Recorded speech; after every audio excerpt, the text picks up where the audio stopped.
দর্শক, আমরা টানা বৃষ্টিতে নোয়াখালীতে সৃষ্টি হয়েছে জলাবদ্ধতা, সেই খবরটি জানবো। যুক্ত হচ্ছেন সুমন ভৌমিক। সুমন, কি খবর থাকছে নোয়াখালীর? তানভীর, আসলে গত পরশু মধ্যরাত থেকে যখন বৃষ্টি শুরু হয়, আর গতকালও কিন্তু সারাদিনই বৃষ্টি ছিল, এই বলা চলে 24 ঘন্টার বৃষ্টিতে কিন্তু নোয়াখালী পৌর শহরের বেশিরভাগ ওয়ার্ড কিন্তু একেবারেই এক হাঁটু, কোথাও বা হাঁটুর বেশি পরিমাণ পানিও কিন্তু জমেছে। আমরা এখন যে জায়গাটিতে আছি সেটি হচ্ছে নোয়াখালী জেলা জজ কোর্ট এরিয়াতে আমরা আছি। সেখানে দেখতে পাচ্ছি যে এসেই যা এখনো পর্যন্ত বৃষ্টির পানি জমাট বেঁধে আছে পুরো কম্পাউন্ড জুড়ে। এবং এখানে যে ভবনটি রয়েছে বা বড় দুটি ভবন রয়েছে, ভবনের দুই পাশে কিন্তু ড্রেনেজ ব্যবস্থা আছে বলা চলে, কিন্তু ড্রেন দিয়ে পানি নামছে না। এটি এর বাইরে যদি বলি যে একেবারে লক্ষ্মীনারায়ণপুর নামে একটা এলাকা রয়েছে, সেখানে প্রত্যেকটি বাড়িতেই কিন্তু পানি উঠেছে এবং ওখানকার যতগুলো রাস্তা ছিল সবগুলোই কিন্তু পানিতে তলিয়ে গেছে। গতকাল বিকেল সন্ধ্যা পর্যন্ত আমরা দেখেছি যে হাঁটুর উপরে পানি ছিল, কিন্তু সকাল থেকে আমরা দেখেছি সেখানে কিছুটা পানি কমেছে। অর্থাৎ গতকাল বিকেলের পর থেকে বৃষ্টি খুব কম হয়েছে এবং আজকে সকাল থেকে বৃষ্টি কম হওয়ার কারণে কিন্তু পানি কিছুটা সরেছে। তবে সেই পরিমাণ সরেনি যে পরিমাণ সরার কথা, সে পরিমাণ সরেনি। এখানকার যারা পৌরসভার যিনি সচিব রয়েছেন এবং নির্বাহী প্রকৌশলী রয়েছেন, তাদের সঙ্গে আমাদের কথা হয়েছে। তারা আমাদেরকে যেটি জানিয়েছেন যে এখানে যে খালটি রয়েছে, ছাগলমারা খাল, একদম শহরের উপরে, এই খালটি আসলে 35 ফিট প্রশস্ত ছিল। বর্তমানে সেটি মাত্র 5 থেকে 7 ফিটে চলে আসছে, অর্থাৎ চারপাশে দখল হয়ে গেছে। এটি পানি উন্নয়ন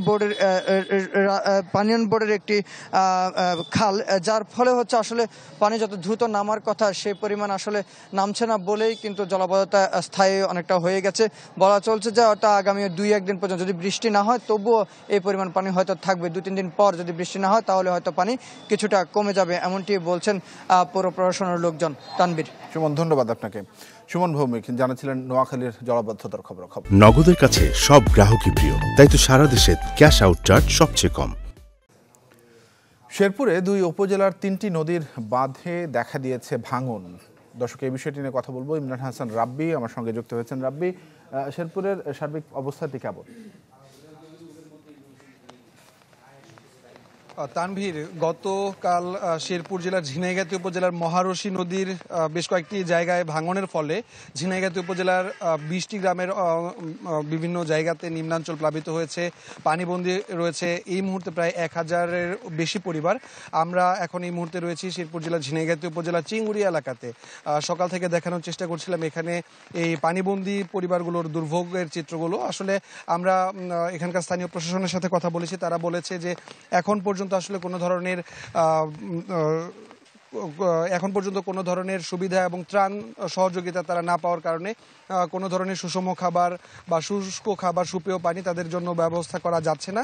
আমরা পানি উন্নয়ন বোর্ডের সাথে কথা বলেছি। পানি উন্নয়ন বোর্ড আমাদেরকে জানিয়েছেন যে মহারশী নদীর যে জায়গাগুলোতে ভেঙেছে সেগুলো সংস্কার করার জন্য ইতোমধ্যে কাজ শুরু করেছে এবং স্থানীয় জনপ্রতিনিধিদের মাধ্যমে সেই কাজগুলো সংস্কার শুরু হয়েছে ইতোমধ্যে। পানি উন্নয়ন বোর্ড আমাদেরকে জানিয়েছে যে এখন পর্যন্ত, কালকে সন্ধ্যা থেকে এখন পর্যন্ত সকল নদীর পানি বিপদসীমা ছুঁইছি, কিন্তু বিপদসীমার নিচেই আছে। কিন্তু আমরা দেখেছি গতকাল বিকেল থেকে বৃষ্টি বন্ধ হলেও আজ সকাল থেকে মাঝে মধ্যেই ভারী বৃষ্টিপাত হচ্ছে এবং আবার থেমে যাচ্ছে। এই মুহূর্তে এখন ভারী বৃষ্টিপাত শুরু হয়েছে। স্থানীয়রা আশঙ্কা করছেন যদি বৃষ্টিপাত চলমান থাকে, অব্যাহত থাকে এবং উজানে যদি বৃষ্টিপাত হয়ে থাকে তাহলে কিন্তু আবারও একইভাবে শেরপুরের যে 30টি গ্রামাঞ্চল প্লাবিত ছিল সেই প্লাবিত এলাকাগুলোর সংখ্যা আরও বাড়তে পারে এবং শেরপুরের আকস্মিক বন্যার এই পরিস্থিতি কিন্তু আরও অবনতি হওয়ার শঙ্কা করছেন স্থানীয়রা। এই ছিল তানভীর আমার কাছে সর্বশেষ খবর। রাব্বি, ধন্যবাদ আপনাকে। ইমরান হাসান রাব্বি জানাচ্ছিলেন শেরপুর থেকে।